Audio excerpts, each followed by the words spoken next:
नमस्ते। आज के इस विश्लेषण में स्वागत है।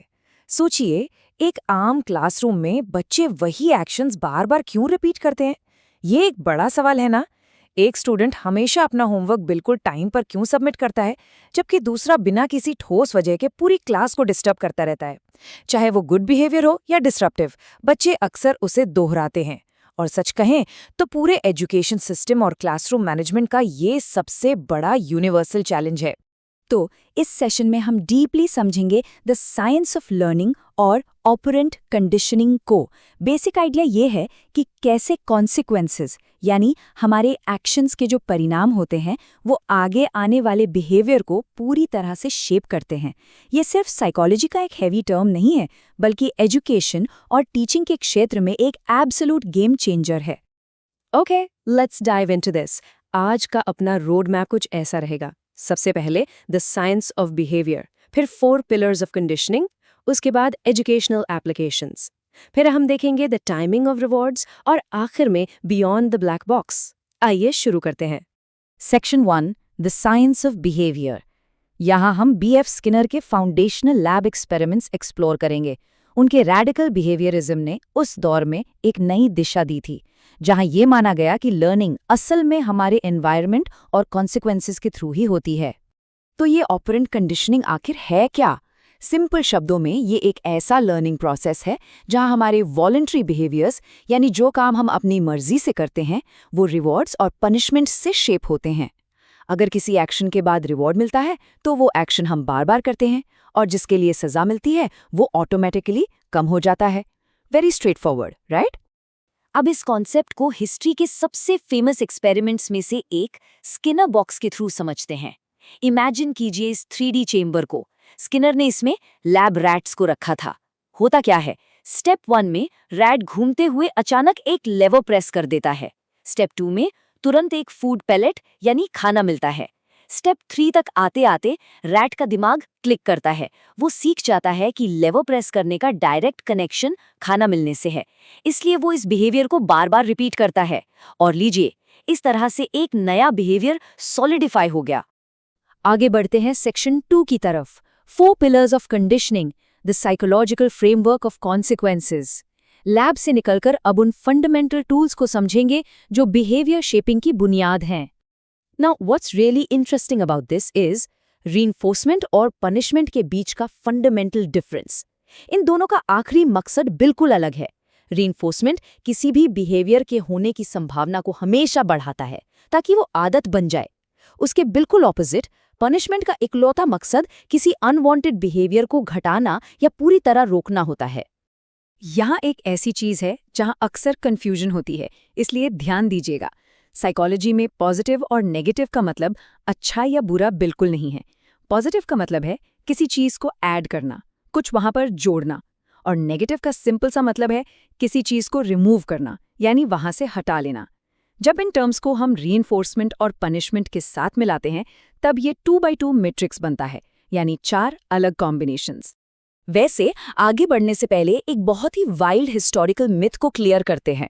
एक अफवाह फैली थी कि स्किनर ने अपनी खुद की बेटी को कंडीशन करने के लिए उसको एक स्किनर बॉक्स में बड़ा किया था। क्रेजी है ना? जबकि असलियत में जिसे बेबी टेंडर कहा गया वो दरअसल सिर्फ एक सेफ, ग्लास इनक्लोज्ड और क्लाइमेट कंट्रोल्ड क्रिब थी। बच्चे के आराम के लिए बनाई गई थी। इसका कंडीशनिंग से दूर दूर तक कोई लेना देना नहीं था, पर यह मिथ आज तक लोगों के दिमाग में चिपका हुआ है। ओके, अब आते हैं सेक्शन 3 पर, educational applications. Translating lab science into everyday classroom tools. मतलब इन थियरीज को एक रियलिस्टिक क्लासरूम सेटिंग में एज अ टूल कैसे यूज करते हैं। देखिए, हमारी आम क्लासरूम टैक्टिक्स कैसे परफेक्टली स्किनर के 4 क्वाड्रेंट्स पर मैप होती हैं। बच्चों को गोल्ड स्टार्स देना, ये पॉजिटिव रीइंफोर्समेंट है। किसी बच्चे के बुरा बिहेव करने पर उसे टाइम आउट देना, ये नेगेटिव पनिशमेंट है। क्लास डिसरप्ट करने पर डिटेंशन देना पॉजिटिव पनिशमेंट में आता है। और जब बच्चे चुप हो जाएं तो क्लास से कोई अनोइंग रूल या शोर हटा लेना, ये नेगेटिव रीइंफोर्समेंट कहलाता है। चलिए एक एक करके थोड़ा डिटेल में देखते हैं। सबसे पहले पॉजिटिव रीइंफोर्समेंट। बिहेवियर बदलने का ये सबसे पावरफुल और इफेक्टिव मेथड माना जाता है। फॉर्मूला सिंपल है, एक प्लेजेंट स्टिमुलस ऐड कीजिए ताकि अच्छा बिहेवियर बार बार हो।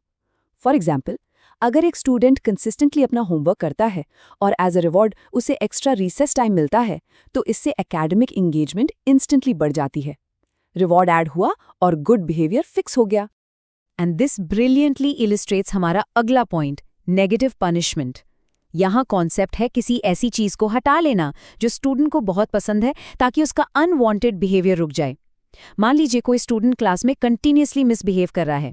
कॉन्सिक्वेंस के तौर पर उसकी फील्ड ट्रिप पर जाने की प्रिविलेज कैंसिल कर दी जाती है। एक पसंदीदा चीज रिमूव की गई ताकि बुरा बिहेवियर कम हो सके। ये स्ट्रैटेजी मॉडर्न एजुकेशन में बहुत विगरसली यूज होती है। अब आते हैं उस एक कॉन्सेप्ट पर जहां लिटरली सबसे ज्यादा गलतफहमी होती है, नेगेटिव रीइंफोर्समेंट। इसे लोग अक्सर सजा या पनिशमेंट समझ लेते हैं, जो कि बिल्कुल गलत है। इसका मकसद भी हमेशा गुड बिहेवियर को बढ़ाना ही है। फर्क सिर्फ इतना है कि यहाँ कुछ अच्छा देने के बजाय एक इरिटेटिंग या परेशान करने वाली चीज को हटा लिया जाता है। इमेजिन कीजिए, टीचर ने शोर मचाती हुई क्लास में एक अनोइंग अलार्म बजा दिया। जैसे ही बच्चे शांति से बैठते हैं, अलार्म तुरंत बंद कर दिया जाता है। उस इरिटेटिंग आवाज का रिमूव होना बच्चों को आगे से शांत बैठने के लिए रीइंफोर्स करता है। Section 4, the timing of rewards, how schedules of reinforcement impact memory and habit.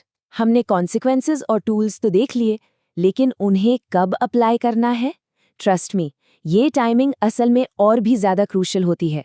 अगर हम इन रीइंफोर्समेंट शेड्यूल्स को कंपेयर करें, कंटिन्यूअस का मतलब है हर बार सही एक्शन पर रिवॉर्ड देना। पर प्रॉब्लम ये है कि अगर रिवॉर्ड हर बार मिलने लगे तो उसका इफेक्ट धीरे धीरे खत्म होने लगता है। इसके ऑपोजिट काम करता है वेरिएबल रेशियो या अनप्रिडिक्टेबल शेड्यूल, और ये लिटरली सबसे पावरफुली काम करता है। जैसे एक सरप्राइज पॉप क्विज, क्योंकि बच्चों को आइडिया ही नहीं होता कि टेस्ट कब होगा या उन्हें अप्रिसिएशन कब मिलेगी। उनकी एक्साइटमेंट और प्रिपरेशन हमेशा पीक पर रहती है।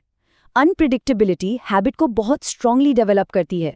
और अब आते हैं हमारे आखिरी हिस्से पर, section 5, beyond the black box, the modern critic of radical behaviourism. क्योंकि देखिए, हर थ्योरी के दो पहलू होते हैं और इस आलोचना को समझना बिल्कुल लाजमी है। स्किनर का पूरा फोकस सिर्फ बाहर से दिखने वाले ऑब्जर्वेबल बिहेवियर पर था। उन्होंने माइंड को एक ब्लैक बॉक्स मान लिया था, इंटरनल प्रोसेसिंग को पूरी तरह इग्नोर कर दिया। लेकिन आज का कॉग्निटिव चैलेंज याद दिलाता है कि ह्यूमन बिहेवियर इतना सिंपल थोड़ी है। थॉट्स, फेयरनेस की एक्सपेक्टेशंस और बायोलॉजिकल इंस्टिंक्ट्स भी सीखने में एक बहुत बड़ा रोल प्ले करते हैं। एक रियल लर्निंग तभी होती है जब इंटरनल माइंड कॉन्सेप्ट्स को प्रोसेस कर रहा हो, ना कि सिर्फ बाहर के रिवॉर्ड्स या पनिशमेंट्स के डर से। जिसकी वजह से हम इस विश्लेषण के आखिरी और शायद सबसे प्रोफाउंड सवाल पर आते हैं। अगर हम ये मान लें कि हमारा हर एक एक्शन सिर्फ एक्सटर्नल रिवॉर्ड्स और पनिशमेंट्स का एक सिंपल रिएक्शन है, तो फिर इंट्रिंसिक मोटिवेशन का क्या? यानी अंदर से आने वाली सीखने की वो नेचुरल आग, उसका क्या होगा? क्या सिस्टम के उन लगातार गोल्ड स्टार्स और ग्रेड्स की रेस में सीखने की वो असली ओरिजिनल खुशी कहीं खो तो नहीं जाएगी? ये एक ऐसा डीप थॉट है जिस पर किसी भी क्लासरूम को डिजाइन करने से पहले हम सबको गौरवपूर्वक सोचना चाहिए। आज के इस विश्लेषण में बस इतना ही। नए कॉन्सेप्ट्स और आइडियाज के साथ मिलेंगे अगले सेशन में।